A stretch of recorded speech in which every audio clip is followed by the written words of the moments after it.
Let's make this beautiful festive candle holder, perfect for capturing the warm glow of the holiday season.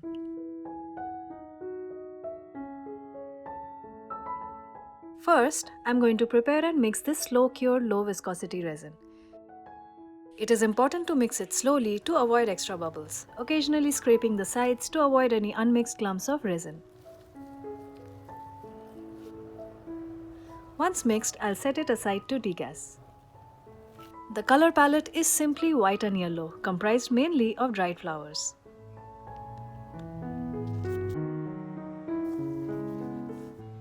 The first step is to prep the embeds.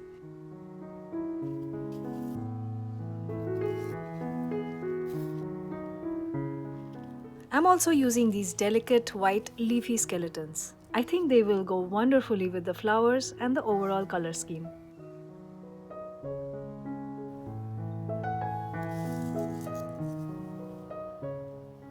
These leaves will be curled up in the mold.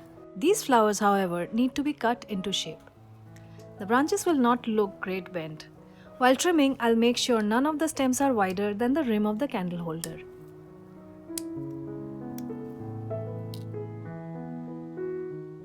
These small buds can fly solo without the baggage of the stem.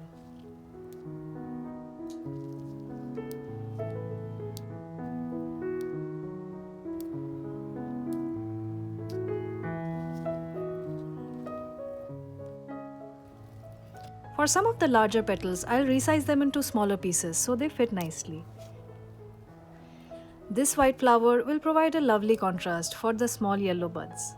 A few petals have come loose, but that's okay. They will also add to the visual texture.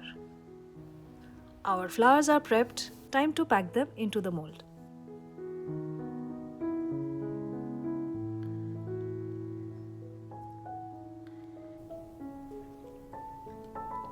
Wait, it looks like the mold is a little dirty. Let's give it a quick wipe before we start.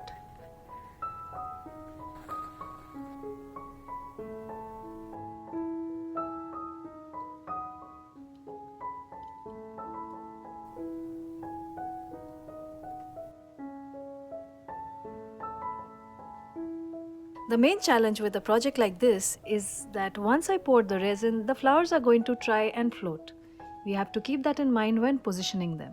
Hopefully, a leaf placed against the wall of the mold, like this one, will remain in place because it is adhering to the walls. But the rest is likely to move around a little. I need to be creative with my placement so that when one tries to float, another might obstruct it and keep it anchored. It's time to pour the resin. I'm going to try and pour it steadily. In a shallow mold, I might have applied resin to both the sides of the flower first, but here it would be too laborious. I'm pouring slowly, hoping any bubbles will get knocked out as the resin level rises and none will get trapped beneath the flowers.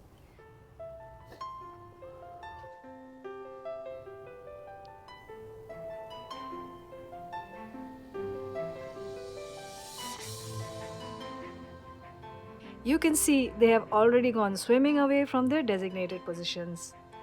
Let's adjust some of these pieces. This candle holder is going to be very pretty with all these dried flowers, but we also need to consider how it will look without a candle in the center. So let's place a few embeds here also.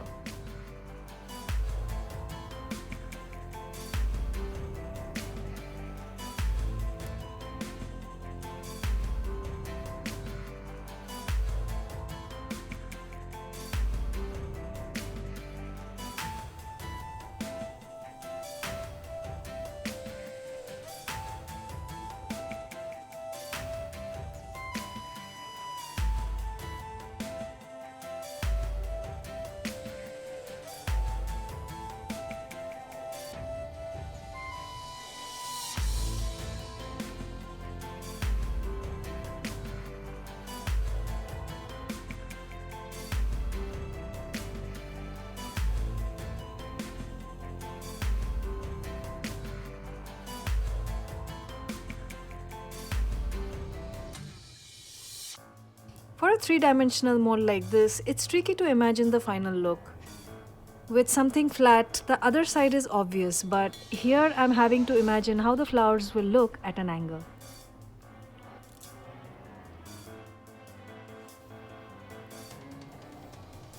While placing the flowers, it is important to keep in mind that I'm looking at it from the inside out. But once the holder is cured, it will be visible from the outside in. The flowers have to be facing the outside walls to be seen correctly.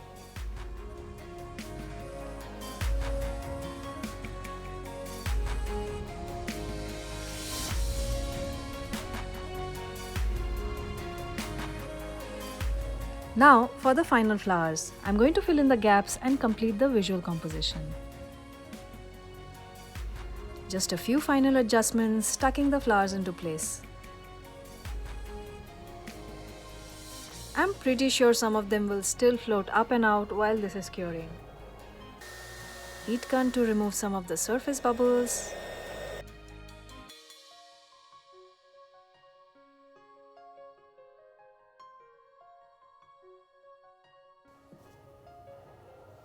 Now we let this cure for at least 24 hours. Our first layer has cured. Now we are going to give it a background that will transform this piece. I have a bit of leftover resin in this container and scraping it will not be very efficient, so I'm just going to let gravity do its job. I just need a thin layer for the background. This is one of the ways I optimize my resin usage, by staggering my projects so that I can make use of the extra resin for doming or micro layering.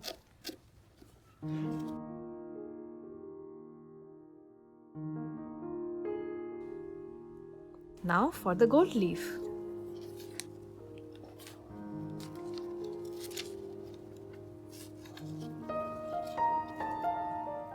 Oh my goodness, this is so delicate.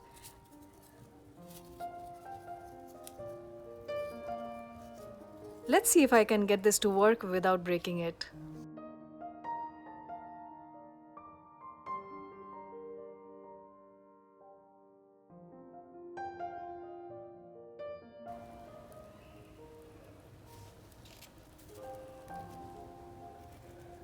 Oops, I tore the leaf. I thought I could pull it, but never mind, that can be fixed. This is the base. Now we are going to let this dry for another day. 24 hours are gone and my golden base is ready.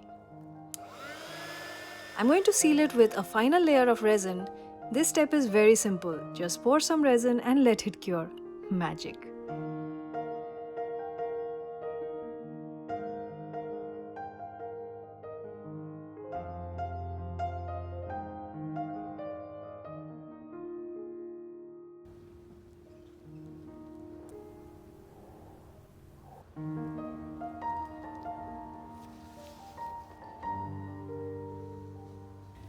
My candle holder is finally ready after 3 days in layers and curing time. You can see there is a slight lip here with a little bit of resin sticking out.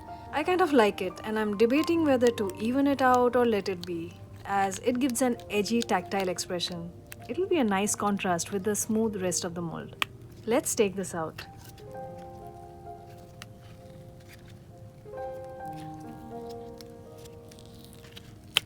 Look at that. This is looking so gorgeous. I love how the placements of the flower has come out nicely. Because of the shape, the flowers are magnified. The bottom is also gorgeous. This velvety mountainous look is a fantastic background to the white and yellow combination. From the side, the golden base reflects a warm yellow light onto these dried flowers, and it is looking fabulous.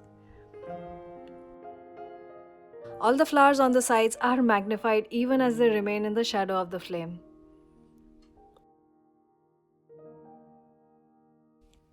Dried flowers were a perfect choice for this candle holder because the rounded glass effect of the surface is kind of magnifying all these lovely blooms. This is beautiful. This is so pretty, I could use it as a paperweight by itself. And a candle holder. I'm going to leave the bottom like this. I like this jagged, edgy golden detail. It's contrasting nicely with the smooth flower texture of the top. I hope you enjoyed this simple festive candle holder project. The layering took 3 days, but I love the finished piece and its warm holiday appeal. Happy crafting and have a wonderful day.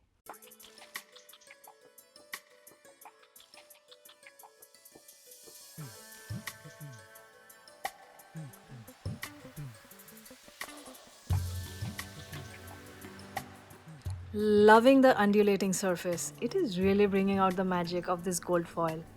And look, it floats. Happy holidays, everybody.